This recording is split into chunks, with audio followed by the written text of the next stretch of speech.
اور کوئی نئی بات تو بہرحال ان ایام میں نہیں ہے، یہ تو لطف الہی ہے کہ پروردگار نے ہمیں ایسے مکاتب سے منسلک کیا کہ جن کی خوشیوں میں بھی ہم جمع ہوتے ہیں، جن کے غم میں بھی ہم جمع ہوتے ہیں، اور یہ ان کا لطف ہے کہ انہوں نے ہمیں انہی ایام کے ذریعے سے ہمیں رزق مادی بھی دے رہا ہے، رزق معنوی بھی دے رہا ہے۔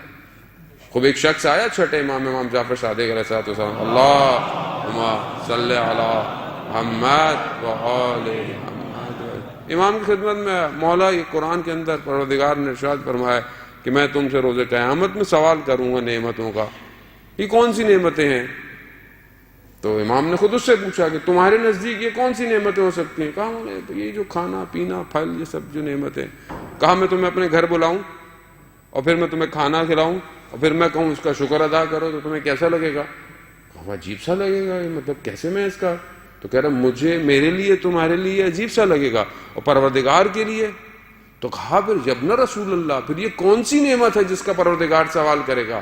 کہا نحن نعمت اللہ، ہم اللہ کی نعمت ہے جس کا تم سے سوال کیا جائے گا۔ خوب اہل بیت اللہ کی طرف سے ہمارے پر نعمت ہے اور یہ ان کا ذکر بھی ویسے ہی نعمت ہے، لیکن اگر ہم نے نعمتوں کا صحیح شکر ادا نہیں کیا یہ نعمتیں چھین لی جاتی ہیں۔ خوب کسی چیز کا شکر ادا کیسے کیا جاتا ہے؟ آنکھ نعمت الہی ہے، کیا شکر ہے اس کا؟ کہ اس سے گناہ نہ کرو، اس سے حلال چیزوں کو دیکھو، یہ آنکھ کی نعمت کا شکر ہے۔ زبان نعمت ہے، اس سے کسی کی غیبت نہ کرو، تہمت نہ لگاؤ، جھوٹ نہ بولو، یہ زبان کا شکر ہے۔ کان غیبت نہ سنو، حرام چیزیں نہ سنو، یہ اس نعمت کا شکر ہے۔ یہ جو ذکر نعمت ہے اگر اس کو صحیح طرح نہ رکھا گیا، اس کی پاسداری نہیں کی گئی، اس سے صحیح استفادہ نہیں کیا گیا تو یہ نعمتیں کم ہوتی جا رہی ہیں عزیزان محترم۔ کیونکہ بہرحال یہ ان سے پوچھیں کہ جہاں پر بالکل بھی نہیں نعمت الہی ہے، آپ بہرحال غم زدہ ہو کر کسی امام کو آ کے پرسہ دے دیتے ہیں، بہت سی ایسی جگہوں پر ہیں کہ جہاں آدمی نہیں دے پاتا پرسہ، خوب یہ نعمت ہے۔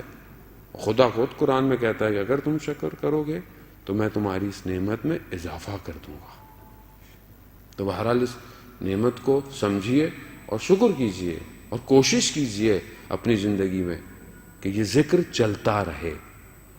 آپ اور میں تو بہرحال کسی حد تک گزر گئے، آنے والی نسل کہ جس کے اوپر اتنا زیادہ پریشر ہے ہر طرف سے، اگر اس تک یہ ذکر نہیں پہنچا تو یہ پھر کسی اور طرف چلی جائے گی،